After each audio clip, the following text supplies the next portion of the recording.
Hello and welcome to today's Advent Drink Along. I'm Luke. This is Beer Jack, and today we're drinking a beer from Parrotdog. It is an Italian Pilsner, somewhat enigmatically named Number 34 Italian Pilsner. I promise I'm not drunk. I'm just struggling to speak today. Cheers. You probably have heard of Parrotdog. You may even have tried one of their beers before. Parrotdog is a huge New Zealand success story. It is one of the biggest independent craft breweries in the country. It is just going from strength to strength. And it all began with three blokes called Matt, who were getting into home brewing when they were students in Wellington in 2011. And they homebrewed and they contract brewed a couple of things. They put a recipe together for a beer called Bitter Bitch, which was a very, very hoppy beer that went down a storm at Beervana. So they leveled up, took over a small warehouse building in the middle of Wellington City, and went from there really. A few years later, they did a crowdfund and they opened a very impressive facility in Lyle Bay, just on the way to the airport. And they've got a really cool tap room there, which is like, sort of like a 1970s working men's club vibe, like sort of dartboards, lots of brown. It's a really cool place. And they do really cool seasonal beers, their LB series, which they make on their small trial kit. So you are very lucky if you get to see one of those around. And these days they're mainly focused on brewing their core range, really. So their six packs are pretty ubiquitous in the supermarkets, and Bird's Eye is one of the biggest selling beers in the country, excluding the obvious giants. But yeah, it was first put out, I think, in 2020 during COVID times, and just an absolute smash hit. And even now, years on, it is an absolutely excellent, consistent hazy pale ale. When you're stuck in the middle of nowhere on your summer holidays at a batch, and you inevitably run out of beer, and you go to a local mini mart, you're always in a safe pair of hands if you see a six-pack of Parrotdog Bird's Eye, because they make so much of it.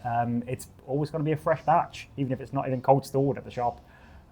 So it's always good for me to see interesting seasonals from Parrotdog, because they release fewer and fewer seasonals these days.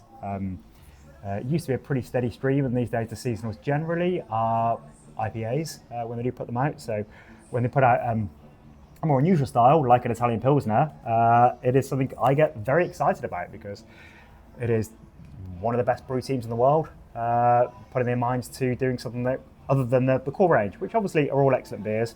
But it's good to be trying stuff that is different, such as this Italian Pilsner.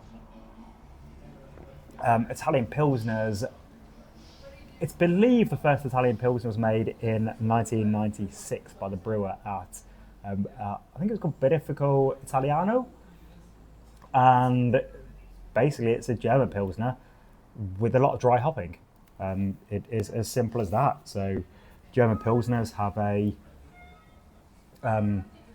it's a lager style with a crisp bite and a bitter finish. So the idea is that it's got lovely Pilsner malt. It's cold conditioned for an extended period, so it has a real clarity of flavour. And German Pilsners use noble hops, so European, German and Czech hops, and have a distinct bitterness to them and hoppy profile. But what's different about the Italian Pilsner style is that it also has a lot of dry hopping. So if any of you are not home brewers, you don't really know what dry hopping means. Dry hopping just means that so when you're boiling your grains in your water to make your sugary water, your wort, that you then pitch yeast into to turn it into beer, you add your bittering hops a little bit earlier on in that process to give your beer the delicious and satisfying bitterness that just keeps you coming back for more. It's what makes beer so wonderful, the bitterness. But you can also chuck in a load of hops at the very end. So the dry hopping addition Doesn't extract any of the bitterness and the IBUs from the hops. It just extracts the flavour and the aromas. And in recent years, we've seen the hop producers doing really cool innovations with technology, the way that they're also extracting those. We've talked in other videos about things like hop oils and various different technologies. We're not going to get into it now. So yeah, heavy dry hopping means you get a lot more of the flavour and aroma of these hops. So that was what happened with the first Italian Pilsner in 1996. It may well have been a happy experiment that ended up being very, very delicious, because of course hops taste delicious. And that is also broadly what a New Zealand Pilsner is.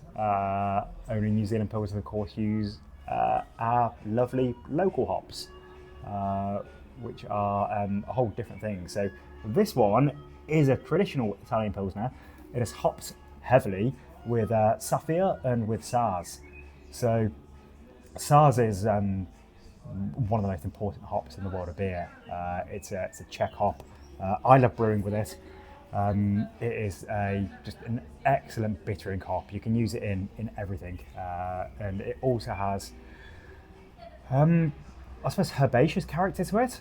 There's definitely a savouriness, kind of, a bramble herbaceous sort of vibe to Saz. And a sharp, distinct bitterness. And there's also Saphir, which is a Bavarian hop, which is relatively new. I've not seen it been around in the last 20 years, perhaps, and which is connected to the noble hop family. I'm not sure what it actually takes to officially be a noble hop or not. I always just think of them as historic traditional hops from Europe. So I'm not sure if Saphir is a noble hop. I'll group it in anyway. Maybe I should research before doing these videos. Yes, it's kind of the last 20 years from Bavaria, and it also has sort of herbal character, but also it's got quite a distinct tangerine, like a bit of a sweet tangerine clementine sort of take to it. This is a really, really beautiful beer. It's crisp, really dry finish, solid bitterness, and really showcasing those two hops, and especially the Saphir. You're getting a lot of that in there, and it's not a hop we get to experience much in New Zealand, and especially showcased in this way. So quite a masterfully brewed beer, and pretty fun can artwork. It's pretty sort of Lambretta, Italian football team, Paul Smith, mod. Lovely bit of touch, lovely feel to it with spot varnish on there. It's a cool design, cool beer. I'd probably like it if Parrotdog gave their beers cool names again. I really enjoyed some of their older series, like the Microflora series, and the series that were named after birds and trees and things. But I respect them go with their numbering series. This is number 34 of their limited release series. It is called Italian Pilsner, and it is delicious. Cheers to the brew team at Parrotdog. Cheers to you all for joining us today. See you next time.